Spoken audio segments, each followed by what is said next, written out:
अस्सलाम वालेकुम। मैं हूं अजमत मलिक और आप देख रहे हैं यूट्यूब पे वीडियो। अगर आप छोटे बच्चों को लिखना सिखाने लगे हैं, उनको ABC ए बुक लिखना सिखाने लगे हैं, तो ये वीडियो आपके लिए बहुत मुफीद है। वीडियो पूरी देखें ताकि आपको समझ आए कि बच्चों को लिखवाना कैसे होता है, छोटे बच्चों को कैसे लिखना सिखाएं। बहुत अच्छी वीडियो है। चलिए शुरू करते हैं, कोई टाइम नहीं हम वेस्ट करते। अगर आप बच्चों के हवाले से वीडियोस देखना चाहते हैं तो आप मेरे चैनल को सब्सक्राइब कर सकते हैं। यहाँ पे बच्चों की पोएम, रैम, बच्चों को लिखना कैसे सिखाएं, ड्राइंग बनाना, पेंटिंग बनाना, basic education plus S minus, यानी कि बच्चों को स्टार्ट करना है पढ़ना अगर, तो ये चैनल आपके लिए बहुत मुफीद है। इसमें बहुत अच्छी अच्छी वीडियो अपलोड होती रहती हैं। अगर आपने बच्चों को ABC लिखानी है, ए ब ख लिखानी है, तो सबसे पहले आपको जो कॉपी चाहिए वो चाहिए, ये आपको जो नजर आ रही है स्क्रीन पे, ब्रॉड लाइन इंग्लिश की कॉपी चाहिए जिसकी लाइनें खुली खुली हों ताकि बच्चे को लिखने में आसानी हो। और आप जानते हैं कि बड़ा लेटर जो कि ABC होती है वो ऊपर वाली 3 लाइनों में आती है, और ए ब ख कुछ ऊपर वाले 3 में, कुछ नीचे वाले, कुछ दरमियान वाले। ठीक है, तो सबसे पहले ए लिखना है अगर, तो बच्चे को ये देखिएगा। सबसे पहले अगर ए लिखना है तो यहाँ पे आपने एक डॉट लगाना है और एक डॉट यहाँ पे लगाना है ऊपर, और एक ये देखें, ये हमारी शेप बन चुकी है। आपने कहना है बच्चे को कि इस लाइन को इस लाइन के साथ मैच कर दे, ऐसे ऐसे। ठीक है, उसके बाद इसको इसके साथ मैच कर दे ऐसे, और बीच ऐसे मैच कर दे। अगर बच्चा इस तरह का ए बना सकता है आपके गाइड करने से, तो यकीन जाने आपका बच्चा बहुत इंटेलिजेंट है।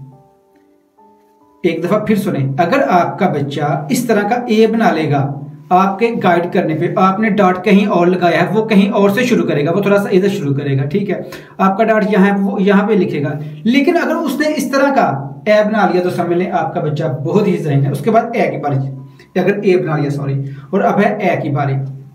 ए दरमियान वाली 2 लाइन में होता है। आपने बच्चों को कहना है ऐसे, ये देखें, यहाँ से यहाँ तक। ठीक है, ये आपने 2 डॉट उसको लगा के देने हैं और कहना है बच्चे को कि ऐसे सीधी लाइन खींचे। बच्चा अगर आपका ऐसे सीधी लाइन खींच रहा है, ठीक है, तो ये समझ जाएं कि बच्चा आपका ज़हीन है। उसके बाद यहाँ पे आपने कहना है एक डॉट यहाँ पे लगाना है, एक यहाँ पे और एक यहाँ पे। कहना है इसको सर्कल कर दो। ठीक है, सर्कल कर दो, वो ऐसे ऐसे ऐसे ऐसे ऐसे, जैसे ये देख ऐसे सर्कल कर दे। इतना प्यारा ए है, देखें, ए और ए। अगर ये आपका बच्चा गाइड करने से लिख सकता है तो समझ जाए कि आपका बच्चा ज़हीन है।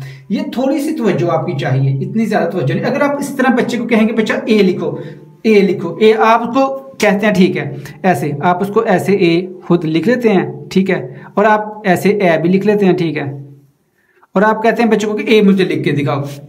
बच्चा आप एक ऐसे लिखे, उसको आप गाइड नहीं कर रहे, उसको आप कुछ समझा नहीं रहे कि कहाँ से शुरू करना है, कहाँ पे खत्म करना है, आप बस उसको लिख के दे रहे हैं कि ऐसे तरह लिखो, तो बच्चा फिर नहीं लिख सकता। ये बात समझ जाएं।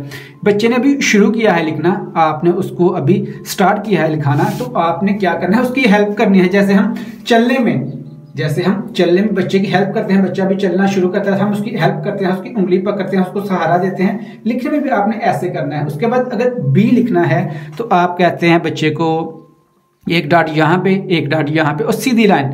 कोई इसमें रॉकेट साइंस नहीं है, आपको ज़्यादा टाइम नहीं है। एक सर्कल उसका ना यहाँ बनाए, यहाँ पे डॉट लगा दें उसको। ठीक है, एक डॉट यहाँ पे, एक यहाँ पे, एक ऐसे। ठीक है, कहना है कि बेटा यहाँ से आपने ऐसे इस लाइन के ऊपर, फिर यहाँ पे आपने इस लाइन, थोड़ा सा गाइड करना है आपने। बच्चा देखें आपका बी लिखेगा। उसके बाद ब लिखना है, तो ये सिंपल है, सीधी लाइन।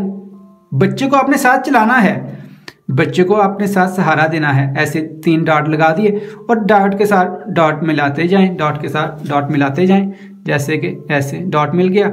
अब ब बनाओ, ब कैसे बनेगा, अब इसको ऐसे सर्कल कर देना है, इस तरह 3 डॉट लगा के सर्कल कर दे। ये बच्चा आपका लिख रहा है, वो बच्चा लिख रहा है कि जिसको भी लिखना नहीं आता, जिसको भी पेंसिल जिसने पकड़ी, वो लिख रहा है आपका इस तरह से। अगर इस तरह से बच्चे लिखेंगे तो बच्चे आगे बढ़ेंगे। आपकी सिर्फ थोड़ी सी तवज्जो चाहिए, हेल्प चाहिए। ठीक है, ये ना सोचें कि मैंने बच्चे को डॉट लगा के दिए, बच्चे सीधी लाइन लगाए, बच्चा सर्कल सीधा नहीं कर रहा, वो कम से कम शेप तो बना रहा है ना। बच्चे को हमने शेप बनाना सिखानी है। ठीक है, आपने बच्चे को शेप बनाना सिखानी है कि बच्चे इस तरह की शेप बनाओ। ये आप डॉट लगा के दे रहे हैं, वो बच्चा शेप बना रहा है। अगर ऐसी शेप बनाएगा, प्रैक्टिस करेगा, तो खुद ब खुद डॉट कम होते जाएंगे, बच्चा अच्छे तरीके से लिखता जाएगा। अगर आप मजीद इसके हवाले से मुझसे कुछ पूछना चाहते हैं, हेल्प लेना चाहते हैं, तो आप मुझे कमेंट करके बता सकते हैं। बच्चों के हवाले से वीडियो देखना चाहते हैं तो आप ये चैनल सब्सक्राइब कर सकते हैं। वीडियो आपको अच्छी लगे तो लाइक ज़रूर करें। बताएं कि आपको ये तरीक़ाकार कैसा लगा, आपने ये तरीक़ाकार अपनाया बच्चों के साथ, बच्चे ने इस पे काम किया, अच्छा लगा नहीं लगा, जैसा भी है आपने ज़रूर बताना है। और बच्चों के हवाले से अगर आपने वीडियोस देखनी है तो आपने इस चैनल को विजिट एक दफ़ा ज़रूर करें, एक दफ़ा मेरे कहने पे इस चैनल को विजिट करें, इसकी वीडियोस चेक करें, देखें। अगर आपको अच्छी ना लगे तो फिर आप इसको छोड़ दें, नहीं तो मुझे यकीन है कि आपको ज़रूर अच्छी लगेंगी, आपके बच्चों को ज़रूर अच्छी लगेंगी। पोएम रैम बच्चों की हम बेसिकली बच्चों की हम तरबियत कर रहे हैं, रैम के साथ भी पोएम के साथ भी हम पोएम ऐसी बना रहे हैं कि बच्चे बुरी बातें ना सीखें, अच्छी बातें सीखें। तो आज की वीडियो के लिए इतना ही, ठीक है। फिर हम नेक्स्ट वीडियो में कोई और टॉपिक लेके आएंगे आपके लिए। अल्लाह हाफिज़।